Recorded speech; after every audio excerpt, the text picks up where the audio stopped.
perfect Briley Moore is, why he's going to be great, why the My Guy curse doesn't matter. It's because not just I love him and he has this infectious personality, Mitch, but there is real tangible sports substance to this conversation as well. Namely, in a year where coronavirus has knocked out spring ball and coronavirus has knocked out extra time to get together, makes continuity more important. You think it would be tough for a transfer to come in. Not Briley Moore. Because he has a long-standing relationship with Skylar Thompson. These guys go back. Are you jealous? To the 4th or 5th grade. I'm not sure who I'm more jealous of in that scenario. Wow. I'm honestly not sure. Briley Moore and Skylar Thompson's friendship, no idea who I'm more jealous of. Briley Moore or the 4th best-looking quarterback in the Big 12. That's correct. He has known him for a long time, and the more important part is that they used to play catch together in the summers. These guys have actually thrown the football, played a little pitch and catch, thrown the pigskin around before they arrived here at K-State. At 2 different colleges in the summers, we would come back, and he would need somebody to throw to, and I would need a quarterback. How about that? These guys have actually developed some chemistry together, okay? They developed some chemistry together back when they had no idea that they were actually going to be playing together. So now you have a guy here who's been a stud, best tight end in the Missouri Valley, the best FCS football conference that exists. He's been in college for 3 years learning an offense. His quarterback that he has now is somebody that he knows because these things are important. Like in a lot of different arenas, I feel like we can make this comparison. How long does it take to develop chemistry on the air? It takes a while to develop chemistry. Mason came in early on, and even though it's clear, like he is talented, you can be as talented as you want, and you don't have you just don't know. You get to the point where you know what the other guy is going to do. Mason knows when he can jump in and cut me off with a funny, dumb comment because he knows my, the way that I speak. I know your cadence. He knows my cadence and my diction and all of that. So he can pop in whenever. That's something that you have to develop. There are intricacies like that with throwing the football. They are a step ahead of where a typical transfer would be at this point in time because of that.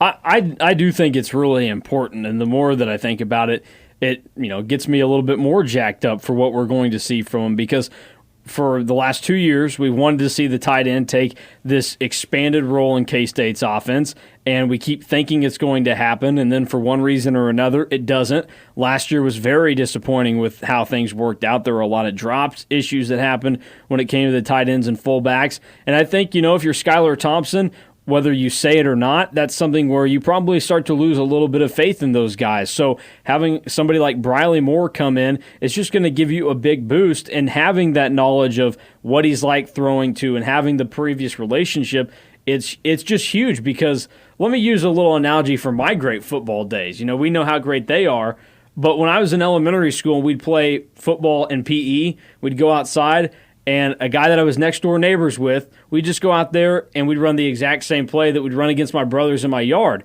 And it would work for us out there because, hey, we know each other. We know how we work together. That exact same thing is going to be able to play out here on a more important and an even grander stage because these guys know each other and Skylar's really in sync with him, it seems like.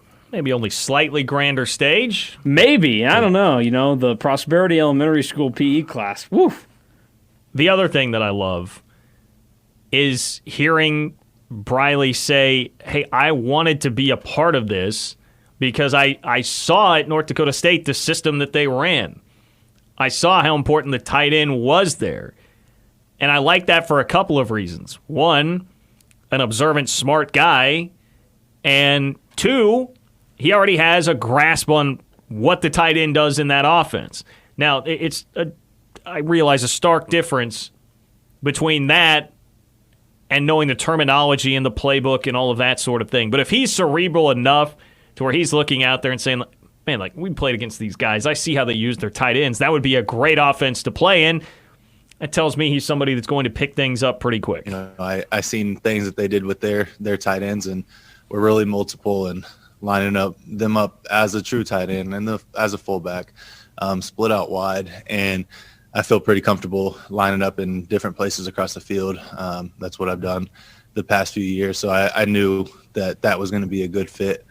Yeah, and I think for Briley Moore, just that approach of knowing how many different things they're going to ask the tight end to do, he seems open to it. He seems ready for it.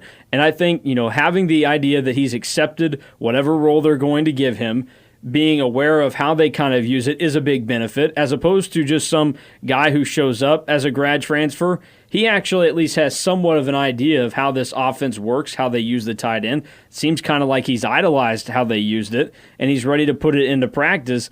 And I'm with you. It seems like he's got that down, the general philosophy. The relationship with Skylar is going to be a huge thing because even though it hasn't been in an actual game, Skylar's going to have confidence and is going to want to go to him and say, hey, I'm going to give you a chance here, make a play for me. I believe that you can. So it just comes down to how quick can he pick up, the things that are inside of the offense that aren't necessarily something that translate to play. How smart can you be? And I think he's going to be able to pick up on that and put it all together. And probably him speaking today has given me more confidence in him breaking the my guy curse than anything else could have. See, you got me on board. Listening to him talk does make a difference. The kicker is that in this offense, if I'm listening to him say, I wanted to be a part of this offense because I see the way that they use the tight end. In his situation, somebody that had NFL buzz before his injury last year, what has to be on his mind? I need to go somewhere where I can play that's going to get me to the league. When do you find that players are going to be the most motivated? It's when they know that they are going to be in a position where they can get to the next level. These guys, all as much as we would love to think that K-State is the be-all, end-all, and rah-rah, sis-boom-bah, let's play for the college, these guys want to go to the NFL, and they want to make the money, and that's incredibly enticing. And nothing is more motivating than thinking about getting to that point.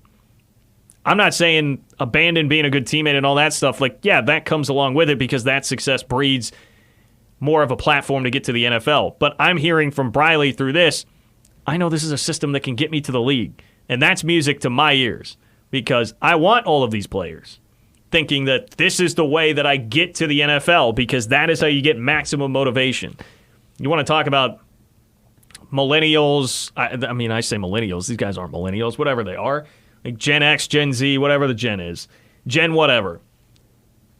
Instant gratification, different kind of kids. You have to coach them differently.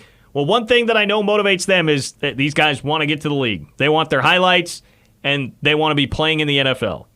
That's a way to motivate them. And we've heard this, like Josh Youngblood always says, yeah, I'm coming to college for 3 years because I'm going to the league.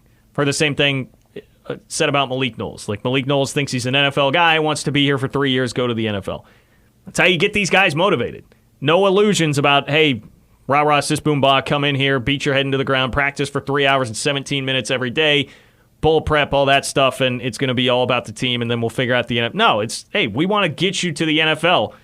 That's something I can feel there's a sense of buy-in from Moore on because he realizes that's what's going to happen here if he does what he needs to do as a tight end in K-State's offense. And not only does that mindset benefit K-State in the short term with a guy like Briley Moore at tight end, it also, for a system that wants to feature the tight end and have it play such a vital role, it sets the tone for future recruits that want to come in and say, hey, I saw what you guys were able to do taking Briley Moore to the next level. Or, the K-State offensive line seemingly has gotten this bump in notoriety over the last however many years because they keep putting a guy in the NFL that's a great contributor. And I think if you can set the tone like that, it's just going to work out not only now, but also in the future. And I just want this connection between Briley and Skylar to turn into, at some point this year, we get a Briley Moore T.O. style, that's my quarterback press conference moment. A little bit of tears, play it up for everybody. I think that'd be nice. I would love it.